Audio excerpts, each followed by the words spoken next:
시간의 주인이 되시며 인류의 역사를 주관하신 하나님 아버지, 부족한 저희들에게 새해를 들어 주님의 날을 열어주시고 하나님 앞에 나와서 예배를 드릴 수 있도록 해주심을 감사와 찬양과 영광을 드립니다. 지난 한 해 동안 주님께서 보호하여 주셔서 오늘도 이렇게 새로운 결실과 각오로 주님 전에 나오게 하심을 감사드립니다. 저희들의 심령에 변화시켜 주시며 금년에도 주님 품에 보하여 주시옵소서. 지난 1년간 주님의 말씀하여 주심에도 불구하고 주님의 뜻대로 하지 못하고 자신만 알고 이웃을 섬기는 일에 태만하였으며 세월을 아껴 살지 못한 어리석음을 용서하여 주시옵소서. 우리를 구원하여 주신 하나님께서 저희들에게 건강과 가정을 지켜주시고 경영하는 일이나 직장에도 축복하여 주사 주님이 주신 은혜를 충만히 받게 하여 주시옵소서. 금년에도 저희들의 세상에서 어두운 곳을 찾아 불을 밝혀주며 병든 심령을 일으켜 세우며 죽어가는 곳을 다시 살아나게 하는 귀한 복음의 증인들 되게 하여 주시옵소서.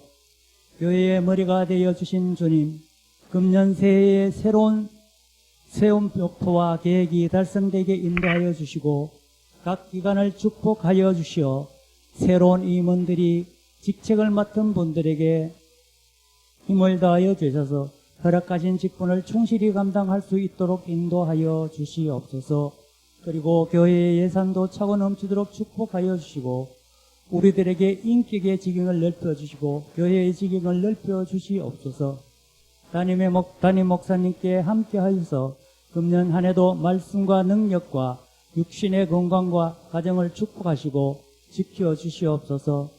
오늘 드려지는 저희들의 예배가 주님께서 받으시기에 합당한 산제사가 되게 하여 주시고 말씀을 증가하실 목사님께 함께 하셔서 살아있는 말씀으로 저희들을 감동 감화하게 하여 주시옵소서. 우리들의 죄를 용서하시고 사랑으로 감싸주신 예수 그리스도를 받들어 감사하며 기도드리옵나이다. 아멘.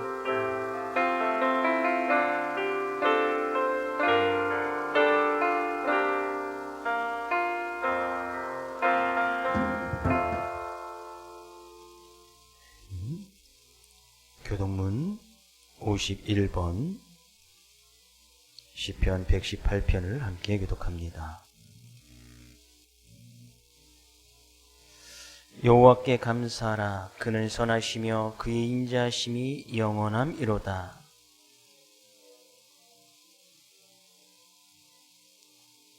이제 아론의 집은 말하기를 그의 인자하심이 영원하다 할지로다.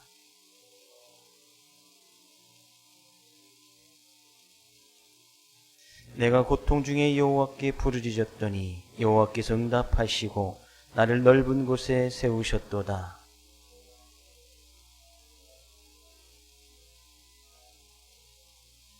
여호와께서 내 편이 되사 나를 돕는 자들 중에 계시니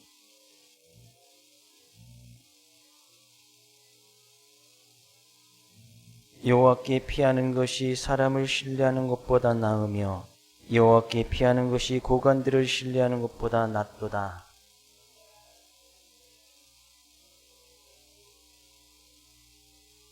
너는 나를 밀쳐 넘어뜨리려 하였으나 여호와께서는 나를 도우셨도다.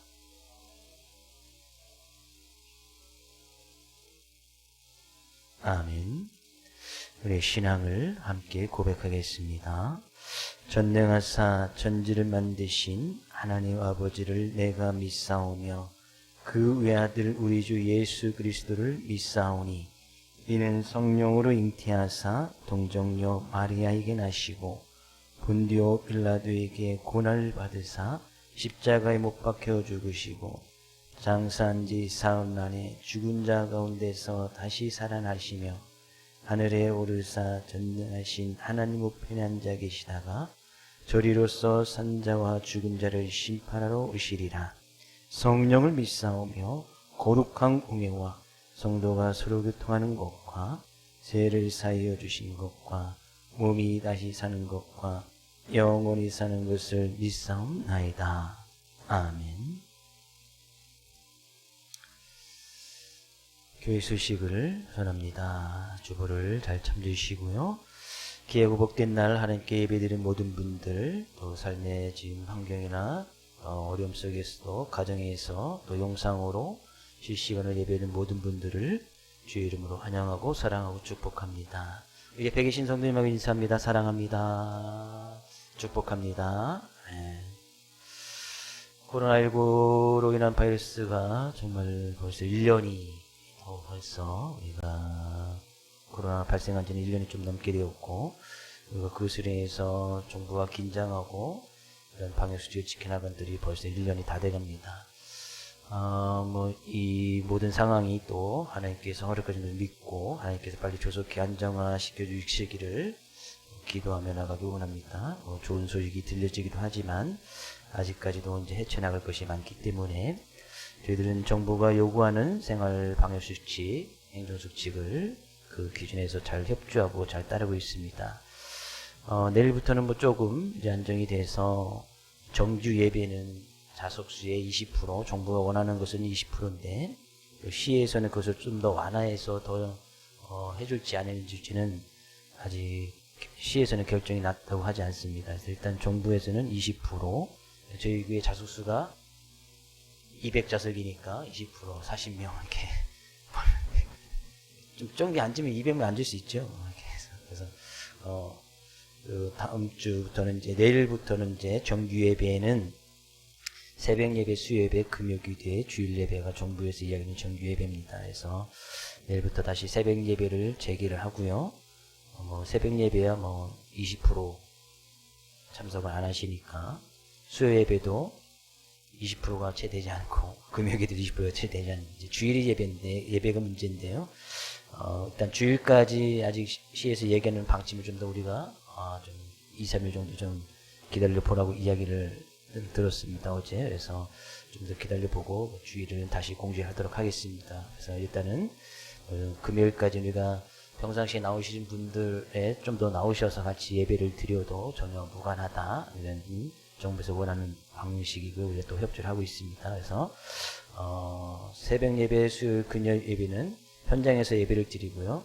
영상은 내보내지 않습니다. 작업하시고 주일 예배만 현장 예배와 영상을 겸해서 드리도록 하겠습니다. 혹시 많은 분들이 수요 예배 영상을 내보내 주십시오 라고 이야기한다면 그럴 분들은 교회 와서 예배를 드리면 되겠습니다. 내보내지 않을 테니까요. 교회 와서 예배를 드리시기를 부탁을 드리겠습니다. 또한 생활 가운데서도 생활 수칙들을 좀 잘도 지켜주셔서 이 위기가 또 잘 넘어갈 수 있길 원하고 정부에서는 아마 명절까지 아마 고삐를 단단히 잡아내서 명절 기간에도 아마 잘 움직이지 못하게 할 것 같습니다. 하여튼 어려움이 많겠지만 수칙을 좀 잘 지켜서 또 이 코로나19를 이겨나갈 수 있기를 원합니다. 연말정산 필요하신 분 말씀해 주시고요. 교회 행사들이 지금 전혀 이루어지지 않고 있고, 또 소모임, 또 식사 이런 것은 할 수 없는 상황이기 때문에 그런 것이 좀 더 안정화되어지면 그때 우리가 계획을 다시 이야기하고 또 즐거이 하나님을 예배할 수 있는 그런 날이 오기를 또 소망을 해봅니다. 오늘 주신 하나님 말씀 함께 공독하도록 하겠습니다. 사도행전 9장 31절로 35절까지 말씀입니다.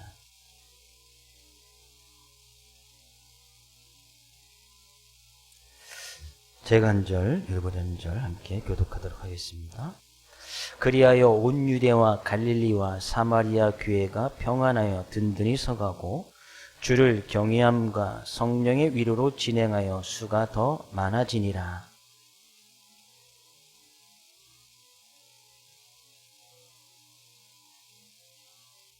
거기서 애니아라는 사람을 만나매 그는 중풍병으로 침상 위에 누운 지 8해라.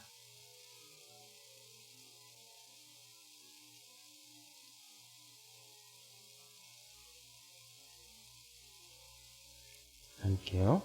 루따와 사론에 사는 사람들이 다 그를 보고 주께로 돌아오니라. 아멘. 이번 겨울은 상당히 다른 어느 해보다도 큰 추위를 지금 겪고 있습니다. 특히 지난 여름보다 엄청나게 춥다고 하네요. 그렇죠? 지난 여름보다는 춥지요. 그런데 우리 몸에서 가장 추위를 안 타는 부위가 바로 얼굴이랍니다. 그래서 우리가 이제 추울 때 얼굴은 그래도 가장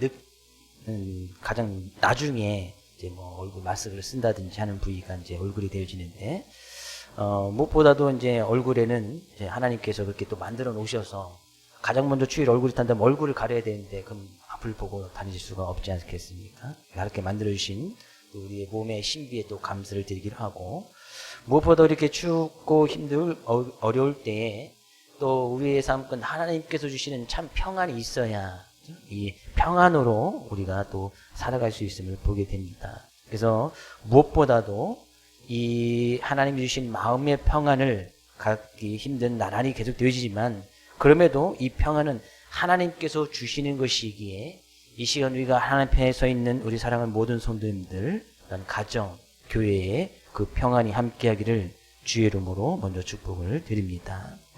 우리가 읽었던 31절 말씀 가운데는 교회가 평안하여 든든히 서가고 주를 경외함과 성령 위로함으로 진행의 수가 더 많더라. 이 31절 말씀을 우리가 2017년에 표로 삼아서 평안하여 든든히 서가는 교회를 표로 삼고서 교회란 어떤 모습이 되어져야 되는가 하면서 쭉 살펴봤던 말씀이에요. 그래서 우리가 2017년에 아마 9장 31절까지 우리가 사도행전을 살펴보았습니다. 그래서 교회가 어떻게 하면 평안할 수 있고 어떻게 주님의 말씀을 이루며 진정한 부흥을 일어나갈 수 있을까라고 30일까지 살펴보았고, 우리가 이제 또 사도행전에 있는 12장 24절에 있는 말씀을 우리가 또 이제 표를 삼다 보니 그 이후에 있는 9장 31절 이후에 있는 말씀을 우리가 사도행전을 이제 주일날 쭉 살펴보면서 우리가 하나님의 말씀이 더욱더 흥황하였을 때에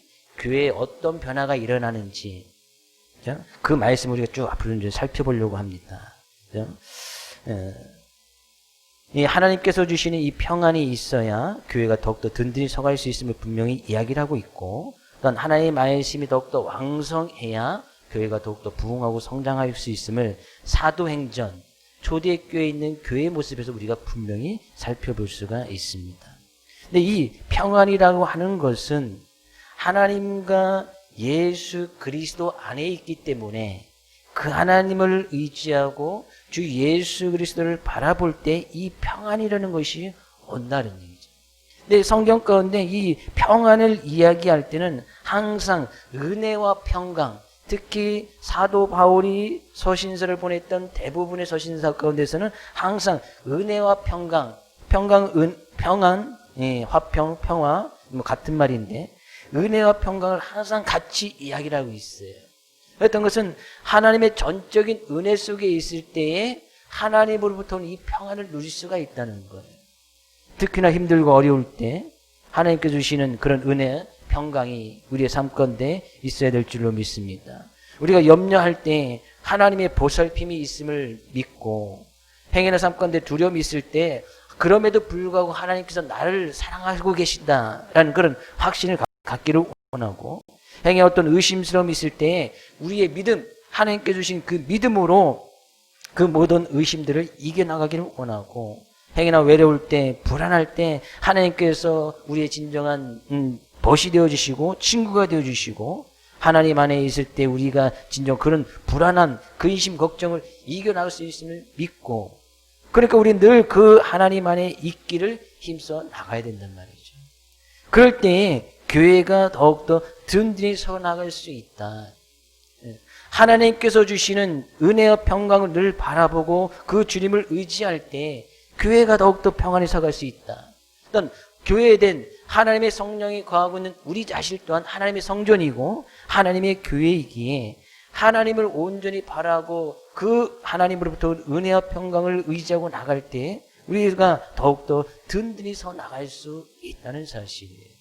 어려움이 있어도, 근심이 있어도, 염려가 있어도, 때로는 두려워도, 때로는 외롭고 불안한 상황이 있는다 할지라도 하나님 안에 거할 때, 하나님을 의지할 때 하나님께서 참 은혜와 평강을 허락할 줄로 믿습니다.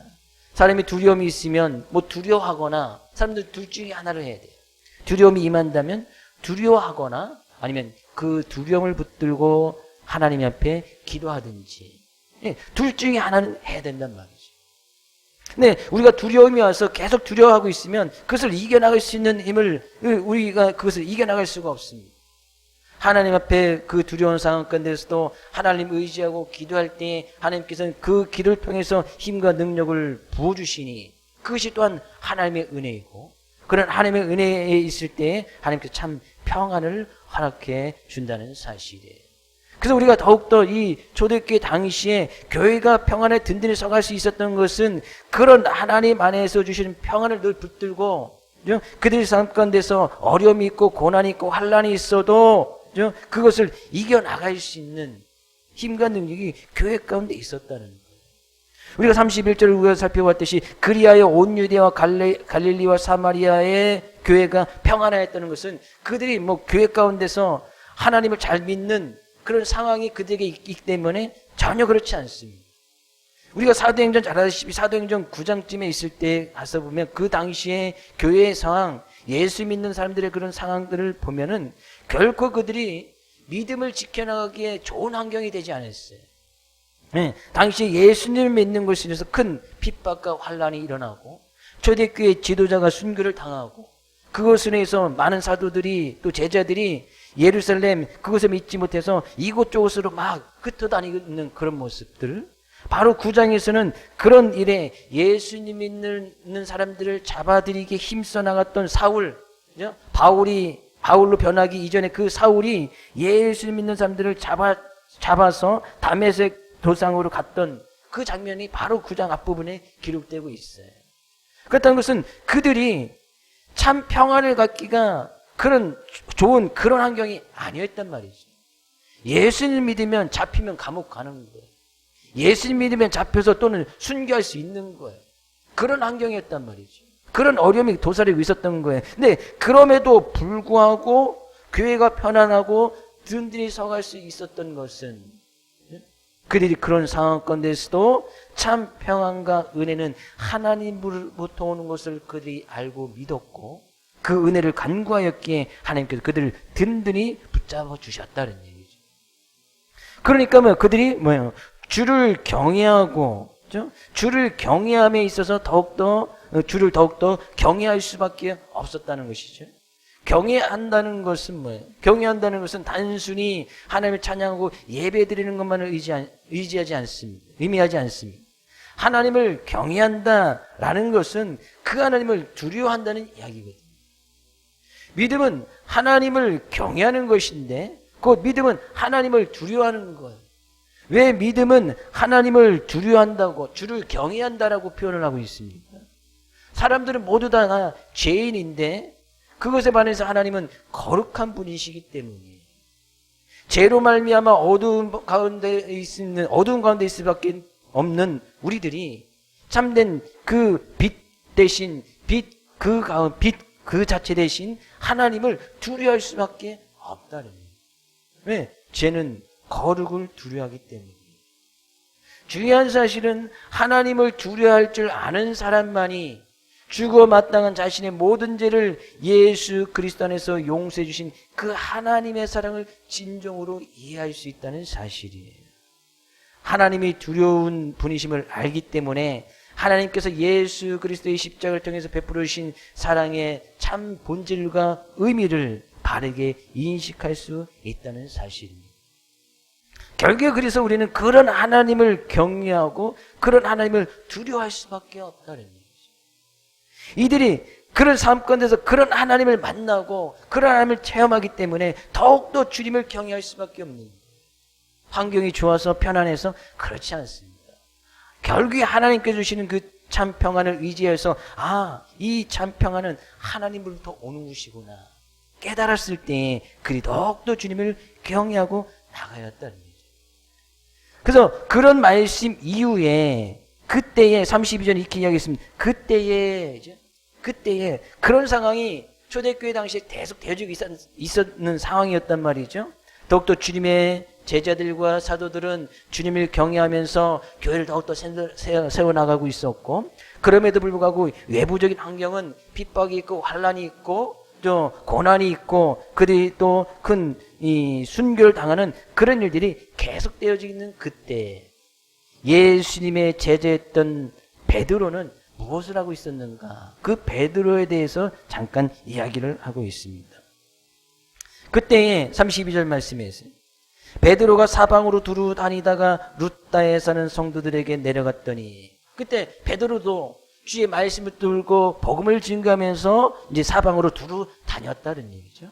다녔는데 룻다라는 곳에 이르는데 거기에 룻다에 사는 성도들에게 내려갔다. 그러니까 성도들에게 내려갔다는 것은 룻다에 이미 성도들이 있었다는 이야기예요. 룻다라는 지역에 성도들이 있었고 교회가 이미 있었다는 거예요. 그래서 베드로가 그곳을 방문하게 되어졌는데, 이 룻다라는 곳에 어떻게 복음이 전해졌는가는 우리가 앞부분에서 우리가 룻다라는 곳에 어떻게 복음이 전해졌는 것을 찾아볼 수가 있습니다. 사도행전 8장에 가서 보면 이제 빌립, 예수님의 제자들 가운데서 이제 7 집사를 뽑을 때 빌립이라는 집사를 뽑게 되어지는데, 이 빌립이 복음을 증거하고 다니다가, 그죠? 이 복음을 증거하고 다니다가 성령의 인도하심으로 말미암아 광야 가운데서 에티오피아 내시를 만나는 그런 일이 있게 되었죠. 그 에티오피아 내시에게 복음을 증거하고 나서 빌립이 그 다음으로 갔던 곳이 아소도에서 여러 서령을 다니면서 복음을 전하고 가이사랴에 이르렀다라고 8장 40절에는 그렇게 이야기를 하고 있습니다. 8장 마지막 부분에. 근데 이 가이사랴 진력 안에 있던 곳이 바로 이 룻다라는 곳이에요. 가이사랴는 지금 그처럼 경상북도 이렇게 생각하면 되고, 그 안에 이제 룻다라는 것은 이제 문경시 이렇게 생각하면 될 것 같아요. 그러니까 그 빌립이 그 여러 성을 다니면서 가이사랴에 있는 이제 그곳에 다니면서 복음을 막 증거했다. 근데 그 가이사랴 안에 있던 동네 하나가 바로 이 룻다라는 거예요. 그래서 룻다라는 것은 빌립에 의해서 복음이 증거되어서 그곳에 교회가 세워졌던 곳이라고 우리가 미루어 짐작할 수가 있습니다. 근데 그것은 이제 베드로가 방문하게 되어진 거예요. 어쨌거나 베드로가 이제 거기서 복음을 증거하면서 복음을 전달해 다니면서 이 룻다라는 곳에 내려가게 되어지는데, 거기에서 한 사람을 만나게 되어지는데요. 33절. 거기서 애니아라는 사람을 만나게 되어지는데, 그는 뭐예요? 그는 중풍병으로 침상에 누운 지 8해라. 중풍병으로 인해서 침상에 누워서 8년 동안을 힘들고 어렵게 고생하고 있던 이 애니아라는 사람을 만나게 되었어요. 근데 이 베드로가 그 애니아를 딱 만나고 나서, 그죠? 베드로가 했던 이야기가 뭐예요? 34절. 베드로가 이르되 애니아야, 예수 그리스도께서 너를 낫게 하시니 일어나 내 자리를 정돈하라 한데 곧 일어나니, 룻다와 사론에 있는 사람들이 다 그를 보고 주께로 돌아오니라. 그때 예수님의 제자였던 이 베드로가, 그죠? 그래서 8년 동안 중풍병원에서 누워있던 그 애니아를 고쳐줌으로 인해서 그 지역에 더욱더 주님을 믿는 사람들이 많아졌다라고 하는 이야기가 바로 오늘 본 말씀 내용이에요. 자, 이 베드로는 우리가 잘 알다시피 예수님의 제자 중에 한 사람이었고 예수님께서 특별히 아끼셨던 제자이기도 합니다. 이 베드로는 뭐예요? 출신이 어부 출신인 것은 우리가 너무나 잘 알지요. 어부 출신으로서 예수님을 3년이나 지극히 따라다니긴 했지만 또 예수님을 부인했던 사람이기도 하고, 우리가 베드로가 했던 이야기를 보면 또 성질이 급했던 모습들이 종종 나타나요. 왜? 항상 예수님께서 질문하면 베드로가 먼저 앞장서서 이야기하고 손들고 이야기했던 그런 모습들, 또 자기의 감정에 치우치지 못해서 자기가 들고 있던 칼로 제사장의 하인의 길을 잘랐던 그런 모습도 성경에는 기록하고 있습니다. 베드로는 어떻게 보면 예수님의 제자가 되어지는 것이, 예수님의 제자가 됐던 것도 전적인 예수님의 은혜이고 또한 하나님의 특별한 은혜가 있었기 때문에 그가 예수님의 제자가 될 수 있었던 것을 알게 되었죠. 근데 그가 진정으로 예수님을 믿고 따를 수 있었던 것은 사도행전 1장에서도 그가 예수님께서 죽으시고 십자가를 지시고 난 그 위에 성령을 기다리라 말씀하셨던 그 말씀을 의지하여 그 제자들이 모여서 성령을 받기를 기도했을 때 성령이 임하고 나서 그때서야 진정으로 베드로가 삶 가운데 참 변화가 일어난 거예요.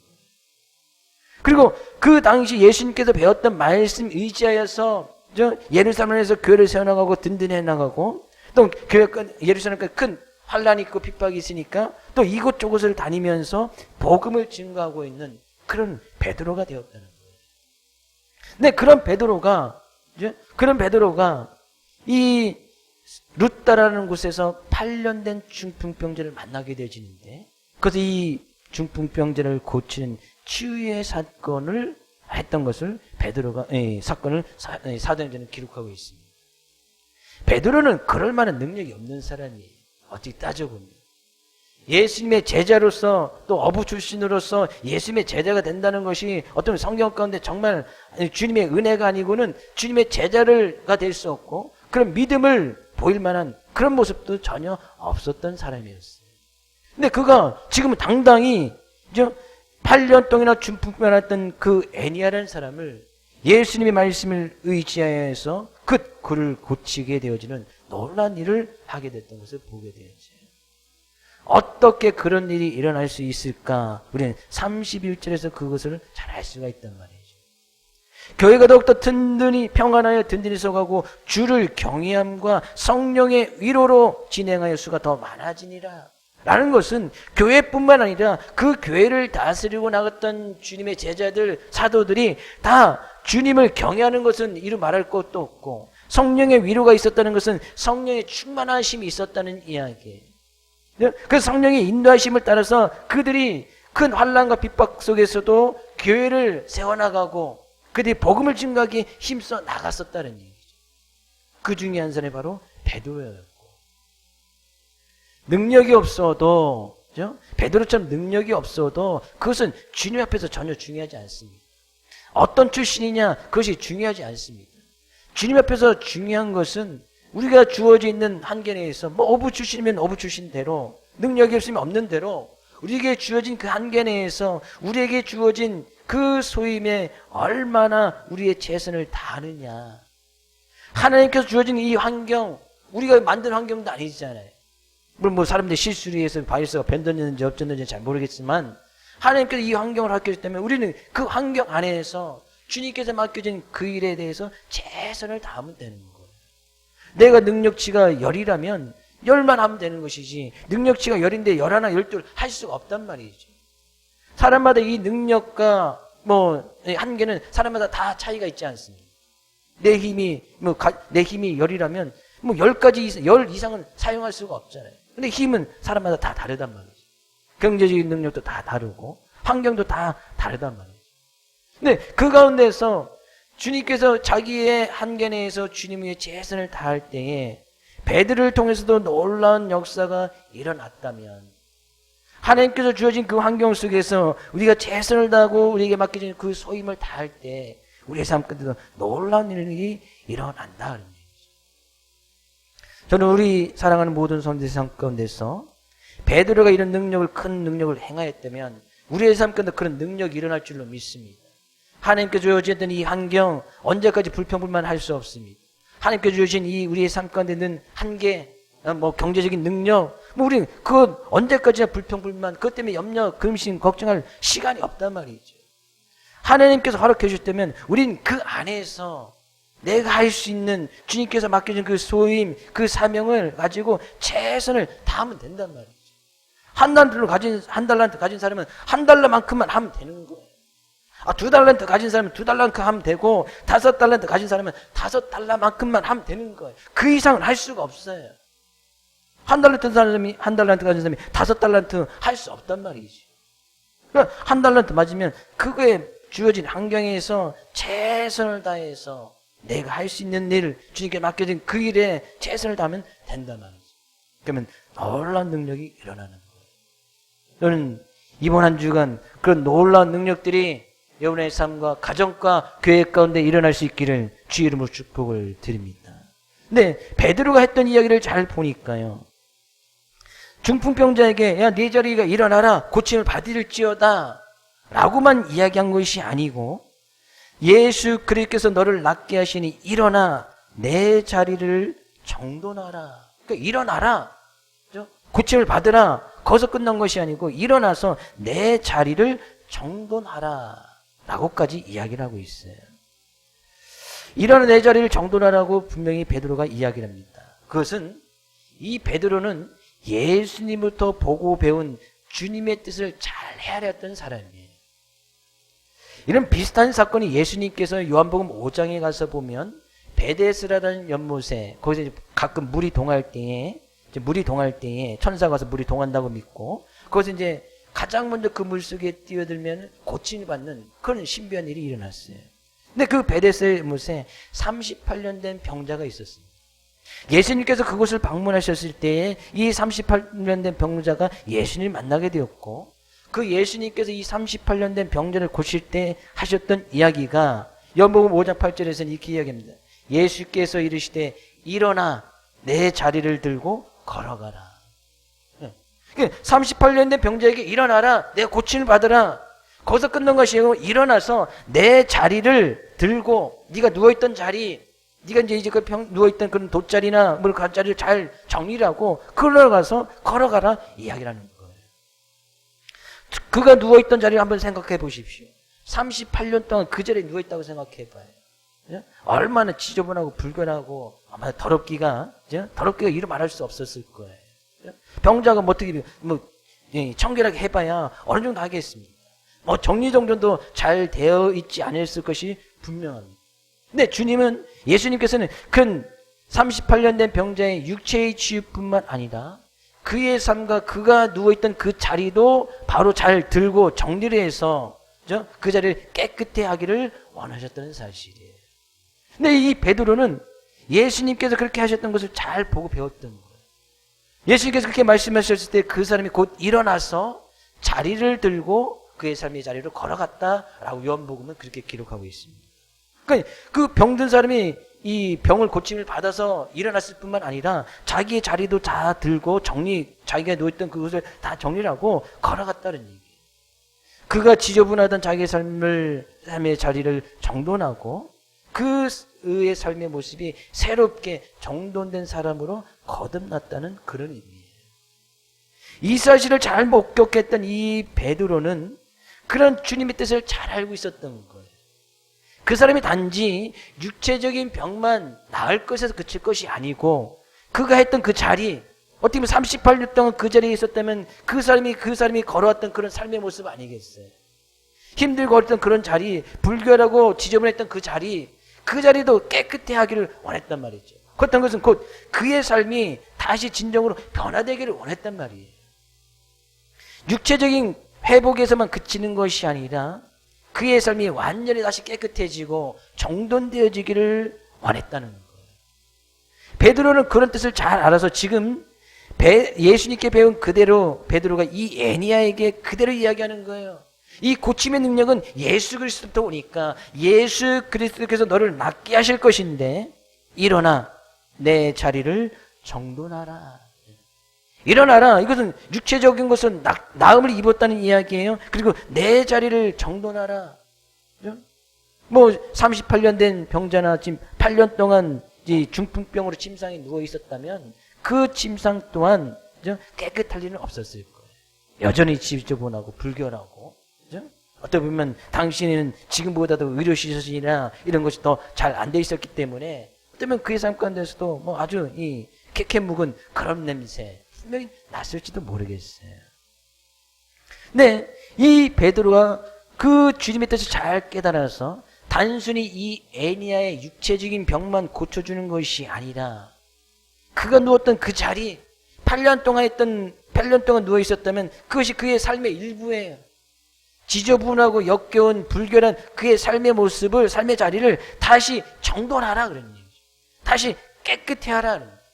그의 삶이 다시 예수 그리스도 안에서 잘 정돈되기를 원한다 그런 얘기예요. 치유받은 이 애니야로 인해서 루다와 사론의 그 옆 동네에 있는 많은 사람들이 주님을 영접했다라고 분명히 이야기를 하고 있습니다. 근데 단순히 이 애니야가 육체적으로 치유받은 그것으로 인해서 룻다와 사론에 있는 사람들이 예수님을 영접하였다면, 만약 그들이 치유받은 모습을 보고 주님을 영접했다면 그 위에 그 사람들이 자신이 원하는 바, 저 사람은 육체적인 나음을 받았는데 나는 왜 육체적으로 낫지 아니하지? 내 경제적 문제는 해결이 되지 아니하지? 자신이 원하는 바가 이루어지지 아니했을 경우에 주님을 떠났을 확률이 상당히 높습니다. 네, 그러나 그들이 주님에 의해 바르게 정돈된 애니야의 새로운 삶, 육체적인 병만 나았을 뿐만이 아니라 예수 안에서 참 정돈된 삶, 깨끗한 삶, 치유된 삶, 그의 삶의 모습, 정돈된 그런 삶의 모습을 보고 룻다와 사론에 사는 사람들이 예수님을 영접했다면 그는 결코 예수님을 떠나지 않는 거예요. 우리가 여기서 알 수 있는 것이 뭐예요? 애니야는 육체적인 나음만 입었을 뿐만이 아니라 예수 그리스도 안에서 정돈된 삶을 살았단 말이죠. 깨끗한 삶을 살았단 말이죠. 그러게 주님께서 궁극적으로 우리에게 요구하시는 것이, 예수님께서 주기 원하시는 것은 우리의 삶의 모습이 예수 그리스도 안에서 잘 정돈되기를 원한다는 사실이에요. 우리의 믿음과 신앙을 한마디로 이야기한다면 바로 우리의 삶의 정돈, 삶의 자리를, 삶을 깨끗하게 하는 것이다 라고 표현할 수 있을 것 같습니다. 죄로 얼룩지고 엉클어졌던 삶의 모습이 주님의 십자가의 보혈 안에서 깨끗하게 씻어지고 정돈되는 것, 이것이 신앙이다 그런 얘기예요. 우리의 욕망, 육체적인 욕망으로 무지열자하게 살았던 삶의 모습이 주님의 말씀 안에서 바르게 정돈되는 것, 이것이 신앙 아니겠습니까? 우리의 잘못된 감정, 이기심으로 살았던 삶의 모습이 주님 안에서, 주님의 사랑 안에서 회복되고 정돈되는 것, 이것이 신앙이죠. 우리의 삶의 방향이 어떻게 살아야 될지, 참 진리가 무엇인지, 삶의 목적이 막 모르고 방황했던 그런 삶의 모습 가운데서 예수님을 만나고 주님을 향해서 삶의 목적이 바로 서게 되어지고, 삶의 질을 잘 깨닫고, 이것이 진리구나, 우리가 분명히 깨닫고 정립되고 정돈되는 것, 이것이 신앙 아니겠어요? 주님께서 이 땅에 오신 것은 단순히 우리의 육체적인 문제만을 해결해 주기 위해서 오신 것이 아니라는 사실이에요. 죄와 죽음의 문제에서 이지러질 때도 이뤄진 우리의 삶을 진리와 생명으로 반듯하고 영원토록 정돈해 주시기 위해 이 세상에 오셨다는 사실입니다. 만약에 룻다의 이 애니야가 육체적인 회복만을 얻어서, 육체적인 회복을 얻었으니까 자기 육체가 하고 싶은 대로, 육체의 정욕대로 그 욕망만을 쫓아 살아가서 결국에 나중에 삶이 죽게 되어진다면, 차라리 낫지 않았으면, 그죠? 낫지 않은 것이 훨씬 더 낫지 않았겠어요? 왜? 육체적으로 불편하면 자기 육체 욕망대로 살진 않을 거 아니겠어요? 차라리 병중에 누워있는 것이 건강한 몸으로 그냥 아무렇게나 자기의 욕심대로 정욕대로 사는 것보다 훨씬 더 죄를 덜 짓지 않겠느냐, 그런 의미예요. 주님께서 진정으로 원하시는 것, 우리의 육체적인 문제, 물론 해결해 주시기도, 주님께서는 해결해 주시기도 하지.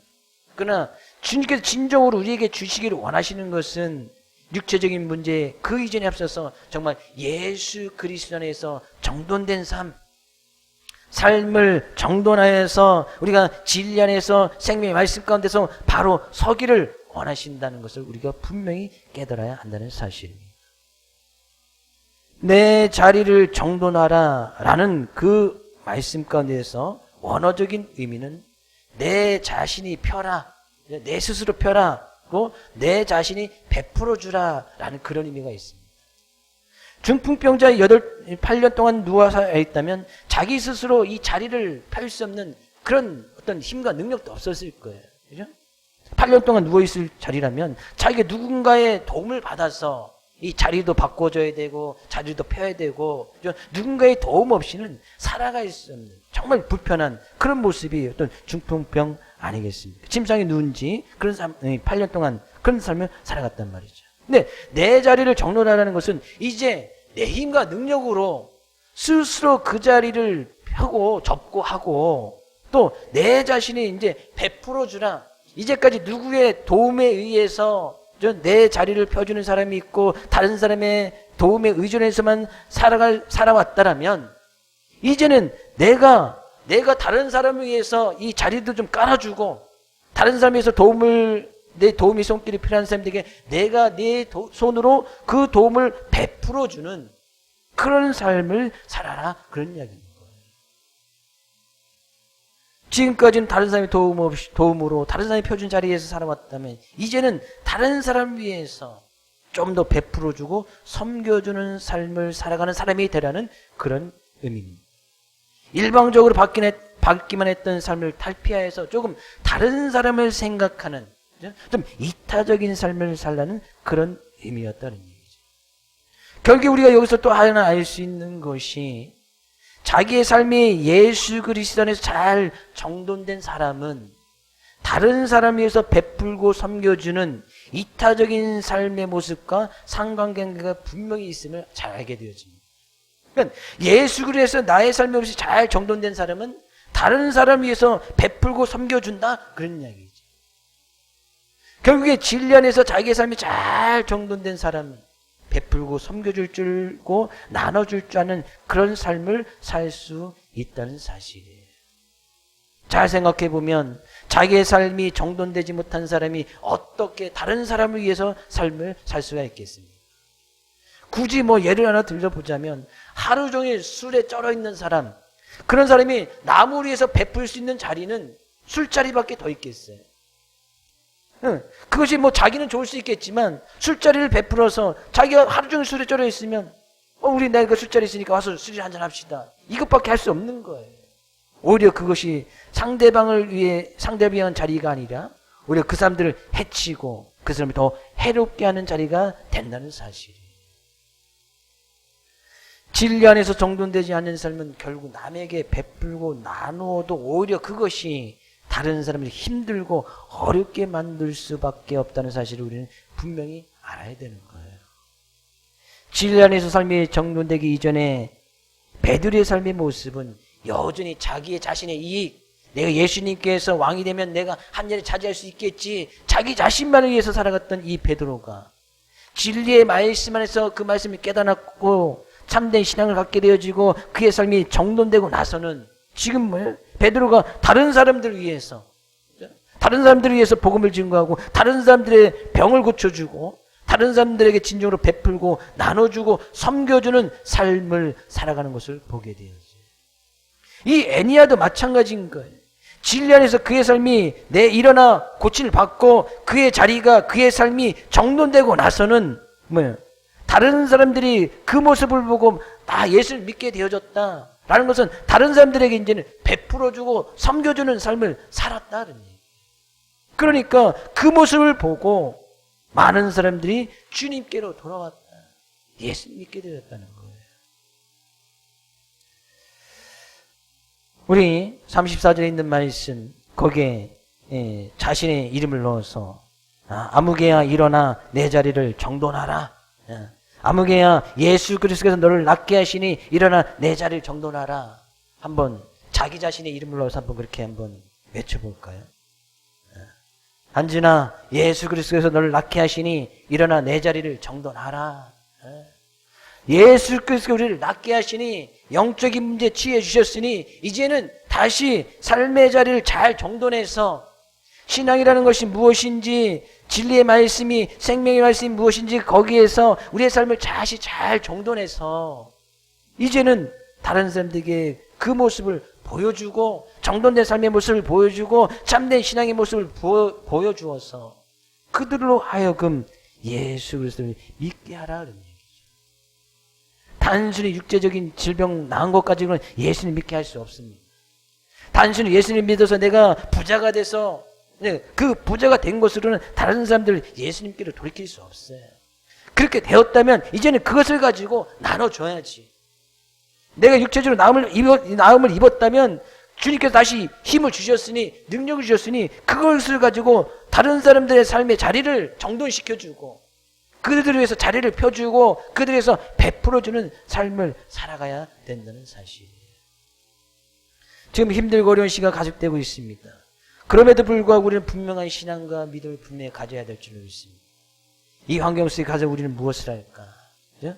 다시 이 시간이 우리의 삶의 자리를 정돈하는, 우리의 자리를 다시 정돈할 수 있는 그런 시간이 되었으면 정말 좋겠어요. 내가 정말 환경이 제약되어 있어도 그 가운데서 우리는 분명히 자리를 베풀고 정돈할 수 있는 그런 자리가 분명히 생길 거예요. 정한되면, 그죠? 아내는 남편의 잠자리라도 좀 정돈시켜주고, 그죠? 막 이불이라도 좀 펴주고, 이불이라도 좀 개주고, 아니면 책상이라도 좀 정리해주고, 방이라도 한 번 더 정리하고. 그것이 여건이 된다면 이웃집 만나면 또 안 되니까, 뭐 5명 넘어가면 또 벌금 때린다고 하니까. 그죠? 그 집에 아무도 없어, 혼자 있을 때 가면 또 안 되겠지만, 하여튼. 좀 남을 위해서 좀 이 자리를 좀 펴주고, 베풀어주고, 섬길 수 있는 삶. 그죠? 이것이 우리의 신앙이 되어져야 된다는 사실이에요. 주님을 믿는다면서도 행여나 우리가 진리의 빛은 외면하고 그동안 이지러지고 흐트러진 삶을 사느라 귀한 인생을 낭비해왔다면 그것이 우리의 어리석음이고 우리 어리석음을 회개하고 돌이킬 수 있는 시간이 되길 원합니다. 우리 모두가 진리의 빛이신 예수 그리스도를 바라보고 나감으로 인해서 예수 그리스도로 말미암아 우리의 삶을 정돈하고 나가는 그런 귀한 시간들, 귀한 우리 사랑하는 성도님, 우리 가정, 난 우리 교회가 될 수 있기를 주의 이름으로 축복을 드립니다. 아멘. 우리 찬양하시고 우리가 다시 주님 앞으로 돌아가기를 원하고 그 주님의 뜻을 깨달아 알기를 원합니다. 다시 기도의 자리로, 다시 예배의 자리로, 다시 본 신앙의 자리로 정돈하고 나갈 수 있기를 원합니다. 지금 오늘 말씀을 통하여 주님의 뜻을 잘 깨닫게 하시니 감사합니다. 예수 그리스도께서 우리를 낫게 하셨으니 감사를 드립니다. 예수 그리스도 우리의 영적인 질병 치유하시니 감사합니다. 우리의 육체적인 어려운 문제 또 해결해 주시는 것 또한 감사합니다. 그 주님으로부터 크신 은혜와 평안을 입었다면 우리가 다시 일어나 우리의 삶의 자리를 정돈하게 하여 주시옵소서. 우리의 신앙이 바로 서게 하여 주시옵소서. 우리의 믿음이 참된 빛이시고 생명이신 예수 그리스도만을 온전히 바라고 의지하며 나갈 수 있는 귀한 자들 되게 하여 주시옵소서. 주를 믿는다고 하지만 여전히 우리의 욕심과 우리의 정욕과 나의 이기심의 모습으로 살아간 부분이 있다면 이 시간 회개하고 돌이키오니 저희들의 어리석음을 용서해 주시옵시고 우리의 삶의 모습이 다시 주 예수 그리스도를 믿는 그 믿음의 자리로, 기도의 자리로, 예배의 자리로 나갈 수 있도록 저들을 붙드시고 인도하여 주시옵소서. 그런 주님의 은혜 너무나 감사해요. 이 시간 우리의 마음과 시간과 정성을 주님 앞에 올려드리고 난 귀한 물질을 하나님 앞에 올려드리오니 그 모든 것 기쁘게 받아주시고 흠양하여 주셔서 저희 주님께서 허락하신 것에서 만족하고 자족하며 그 안에서 저희에게 맡겨진 소임을 최선을 다해서 주님을 향해서 섬겨나고 베풀어져 나갈 수 있는 귀한 은혜를 누리며 살게 하여 주시옵소서. 이제는 우리 예수 그리스도의 은혜와 그 크신 하나님의 사랑과 성령님의 감화감동 역사 충만하심의 은혜가 이 시간 삶의 자리를 다시 정돈하고 올바른 신앙을 갖고 주님만을 온전히 바라보고 의지하며 나가기를 고백하고 나가는 귀한 성도들의 삶과 그의 가정과 직장과 하는 모든 일들 위에 이 교회의 꿈과 세계 선교 비전 위에 난 코로나19로 인하여서 어려움을 당하고 있는 이 나라와 세계 모든 민족 가운데 지금부터 영원토록 함께 하시길 간절히 축원하옵나이다.